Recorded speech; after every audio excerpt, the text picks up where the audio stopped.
Ok, chicos, vamos a terminar con la parte de lípidos, de bioquímica, que vendría a ser el metabolismo lipídico. Entonces vamos a iniciar con lo que es la lipogénesis, ¿no?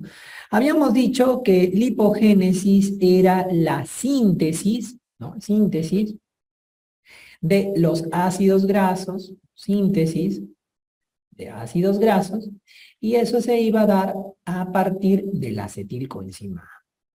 ¿Dónde se realiza la lipogénesis? La lipogénesis básicamente se realiza a nivel del hígado. El hígado, que es nuestra maquinaria, sintetiza los ácidos grasos y luego nuestro famoso tejido adiposo. Son los sitios donde se van a producir la síntesis de ácidos grasos.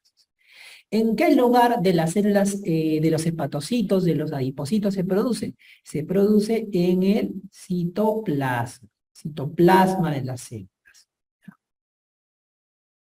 La síntesis de ácidos grasos se favorece después que ustedes consumen una comida rica en carbohidratos.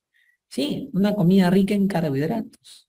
Vean ustedes, cuando uno consume una comida rica en carbohidratos, ¿qué es lo que sucede? Vamos a tener glucosa al final, ¿no es cierto? Vamos a tener un exceso de glucosa. Y el exceso de glucosa que ya se utilizó para obtener energía por las células, ya se guardó parte de la glucosa en el glucógeno, ¿qué hace si sigues teniendo más glucosa? Pues el organismo no va a decir, oye, ¿sabes qué? Elimina esa glucosa. No, si la glucosa es un combustible. Entonces, ¿sabes qué? Vamos a agarrar esa glucosa y la vamos a utilizar para formar nuestra reserva, que son los ácidos grasos. Entonces, la glucosa sigue su metabolismo normal, ¿no? ¿Cuál es el metabolismo normal de la glucosa? Por la glucólisis, ya ustedes lo conocen, la glucosa va a formar piruvato, piruvato. El piruvato ingresa al interior de la mitocondria, y en el interior de la mitocondria, recuerden ustedes que a partir de piruvato, yo voy a formar acetilcoenzima A, gracias a la piruvato deshidrogenasa, y también puedo formar oxalacetato a partir de la piruvato carboxilasa. Recuerden ustedes que al final la acetilcoenzima A y el oxalacetato son los protagonistas del ciclo de Krebs, ¿no es cierto? ¿Y qué es lo que sucede? La acetilcoenzima A y el oxalacetato van a formar citrato. Citrato. ¿Se acuerdan que el citrato es el primer paso del ciclo de Krebs? Entonces, lo usual sería que esta glucosa no siga todo este camino para poder obtener energía. Pero ¿qué pasa cuando ya hay demasiado citrato? Pues ¿sabes qué? Ya se está formando mucho citrato ya. Ya no podemos, el ciclo de Krebs ya no puede continuar, ya no tiene maquinaria. No es como si ustedes a una fábrica le metieran un montón de insumos. Entonces, ¿qué van a decir los empleados, que son las enzimas del ciclo de Krebs? Van a decir, oye, ¿saben qué? Ya paren con los insumos, no tenemos ya suficiente capacidad para poder trabajar. Entonces, ¿qué hace el jefe? Dice, ¿qué hago con estos insumos? No los voy a botar, no voy a botar esos insumos, los voy a ahorrar. El cuerpo hace eso. ¿Qué hago con el citrato? Pucha, el ciclo de Krebs me dice que ya no puedo seguir. ¿Sabes qué hago? No, ¿sabes qué? Sácame el citrato, que salga el citrato de la mitocondria. Pero ¿cómo va a salir el citrato? No, el citrato va a salir de manera especial. El citrato sale por este transportador, que es una lanzadera de citrato, y la lanzadera de citrato saca el citrato hacia afuera de la mitocondria. ¿Y para qué ha sacado el citrato? El citrato lo sacas para poder, a partir del citrato, volver a degradarlo y poder convertirlo en ácido graso. Así como, vean ustedes, el citrato, una vez que ha salido de la mitocondria, se va a convertir nuevamente, se va a dividir en oxalacetato y en acetilcoenzima A. Oxalacetato y acetilcoenzima A. Se divide en un proceso que gasta energía. Gasta energía, ¿ven ustedes? Gasta energía. Bueno, no es lo usual hacer eso. El oxalacetato, ¿ya?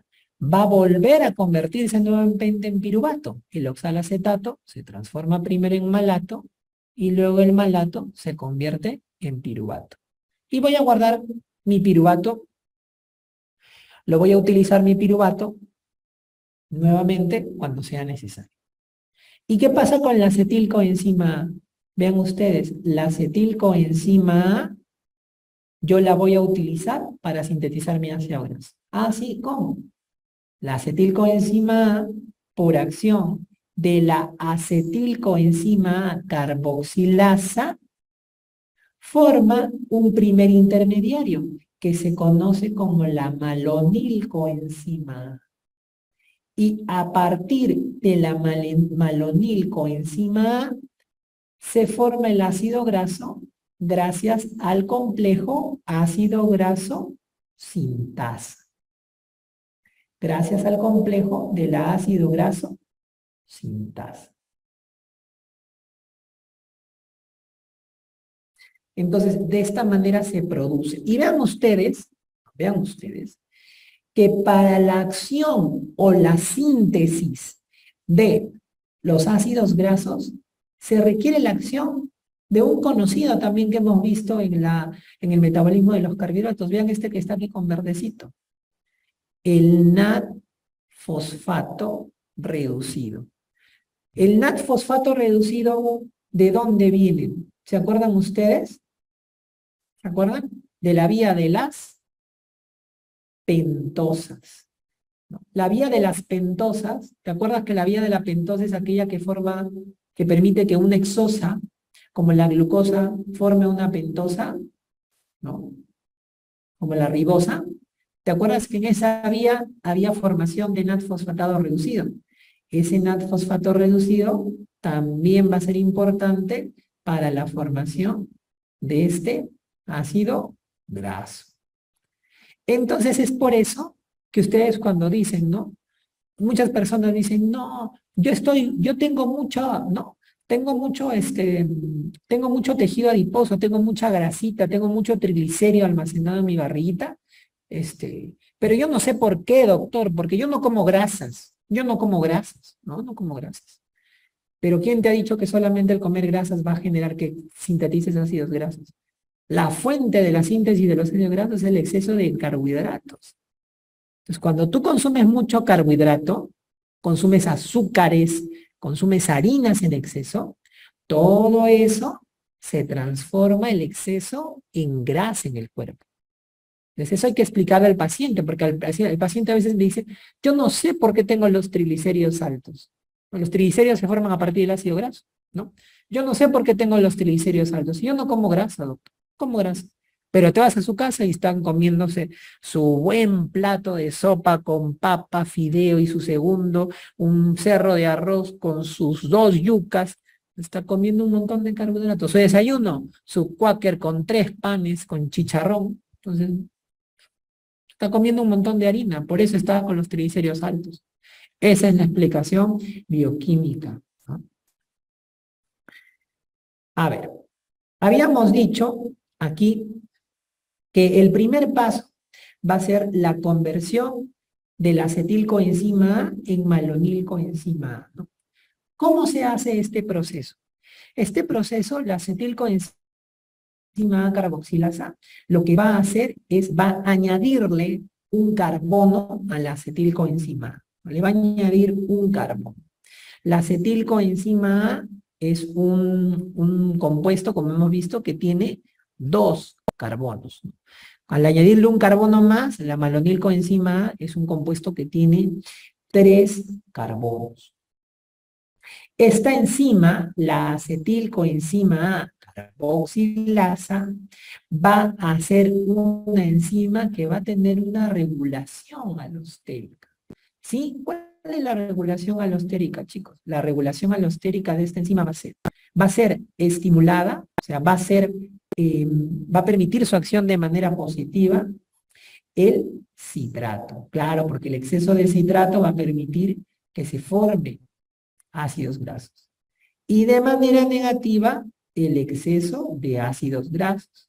Claro, porque si yo tengo mucho ácido graso, entonces ¿para qué voy a querer mayor cantidad de ácidos grasos. Entonces, esta enzima tiene esa regulación. El citrato la activa, el exceso de citrato, pero los ácidos grasos la inhiben, tiene esa regulación. Ahora, una vez que se ha formado la malonilcoenzima A, entonces lo que yo voy a tener luego es la acción de este complejo, que es el complejo ácido graso sintasa. Este complejo es un complejo multienzimático, o sea, tienen varias enzimas que van a estar asociadas en ella.